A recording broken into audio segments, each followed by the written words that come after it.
రాజన్న సిరిసిల్ల జిల్లా ముస్తాబాద్ మండల కేంద్రంలో శనివారం బీఆర్ఎస్ నాయకులు కార్యకర్తలు ఎమ్మెల్సీ కల్వకుంట్ల కవితను ఈడీ అరెస్టు చేయడాన్ని ఖండిస్తూ నిరసన తెలిపారు.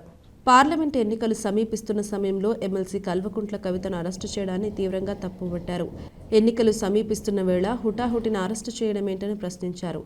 ప్రజల మద్దతు బీఆర్ఎస్ పార్టీకి ఉందని, ఎమ్మెల్సీ కవిత అరెస్టుపై న్యాయస్థానంలో పోరాడుతామని అన్నారు. కాంగ్రెస్ బీజేపీతో కలిసి బీఆర్ఎస్ పార్టీపై కుట్రలు చేస్తున్నారని, ప్రజలు ప్రస్తుత పరిణామాలను గమనిస్తున్నారని అన్నారు. ఈ కార్యక్రమంలో బీఆర్ఎస్ మండల అధ్యక్షులు బొంపల్లి సురేందర్రావు, పట్టణ అధ్యక్షులు ఎద్దండి నరసింహారెడ్డి, మాజీ జెడ్పీ కోఆప్షన్ సర్వర్ భాష, మాజీ ఏఎంసీ చైర్మన్ శీలం జనాభాయ్, మాజీ AMC vice chairman Kommeta Rajamallu, BRS Santosharao, Nawaz Swamy, Srinivas, BRS కార్యకర్తలు పాల్గొన్నారు. మండల తరఫున ఖండిస్తున్నాం. ముస్తాబాద్ మండల కేంద్రంలో ఉన్నటువంటి బీజేపీకి వ్యతిరేకంగా మరి బీజేపీ ఏదైతే రాజ్యాంగేతర సంస్థలను నిర్వీర్యం చేస్తూ వాళ్ళని అంటే రాజ్యాంగం సంబంధించినటువంటి ఏ సంస్థను కూడా భారత ప్రభుత్వం అనేది ముట్టుకోకూడదు.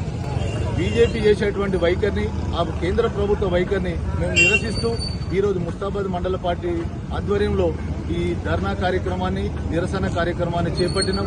ఇందులో పాల్గొన్నటువంటి మా మహిళలకి, తర్వాత మా సీనియర్ నాయకులకి, పట్టణ పార్టీ అధ్యక్షులు, మరి అనుబంధ సంఘాల అధ్యక్షులు, బీఆర్ఎస్ పార్టీ సీనియర్ కార్యకర్తలు, అన్ని హోదాల్లో ఉన్నటువంటి మా కుటుంబ సభ్యులందరికీ కూడా పేరు పేరున నమస్కారం తెలియజేస్తూ పాత్రికేయ మిత్రులకు కూడా ధన్యవాదాలు.